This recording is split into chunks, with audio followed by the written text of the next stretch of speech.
নমস্কার, শুভ সন্ধ্যা। শুভ সন্ধ্যা বন্ধুরা। তো আজকে আপনাদের একটা জিনিস সম্পর্কে আলোচনা করবো, যে ফিজিওথেরাপি। মানে ফিজিওথেরাপিটা কী, এটা এই সম্পর্কে এখনকার মানুষের মানে ম্যাক্সিমাম মানুষের আইডিয়া নেই।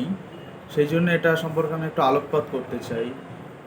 ফিজিওথেরাপি পড়তে গেলে ন্যূনতম কী ক্রাইটেরিয়া দরকার, তারপর ফিজিওথেরাপি প্রফেশন এসে মানে কী কী সুবিধা আছে, এইসব সম্পর্কে একটু আপনাদের সঙ্গে আলোচনা করব বা আপনাদের জানাবো। এক হচ্ছে ফিজিওথেরাপি করতে গেলে অবশ্যই সায়েন্স লাগবে। পিওর সায়েন্স ছাড়া ফিজিওথেরাপি পড়া যায় না। 11-12 অবশ্যই পিওর সায়েন্স থাকতে হবে।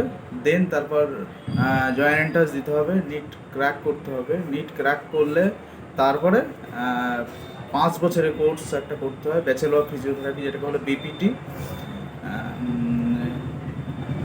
5 বছরের কোর্স, 4 বছর ডিউরেশন কোর্সের, আর 1 বছর ইন্টার্নশিপ। এখন 1 বছর করে দিয়েছে, এবং টোটাল 5 বছর পড়াশোনা করতে হয়। করে তারপর সে একজন পুরো কোয়ালিফাইড ফিজিওথেরাপিস্ট। এরপরে স্পেশালাইজেশন আছে, 19 থেকে 20টা সাবজেক্টের উপরে স্পেশালাইজেশন হয়।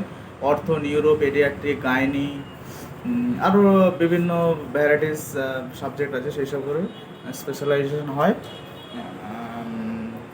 তারপরে আবার পিএইচডি করা যায়, ডক্টরেট যেটা বলে। ডক্টরেট করে সে পুনরায় একটা ফিজিওথেরাপি করতে মিনিমাম 8 থেকে 10 বছর লেগে যায়। ঠিক আছে?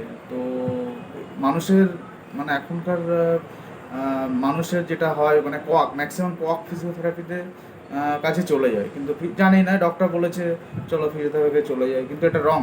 মানে আপনারা সবসময় করবেন একটা কোয়ালিফাইড ফিজিও, মিনিমাম তার ক্রাইটেরিয়া বিপিটি থাকতে হবে। এরকম কোনো ফিজিওথেরাপি অবশ্যই করাবেন। নমস্কার, ধন্যবাদ।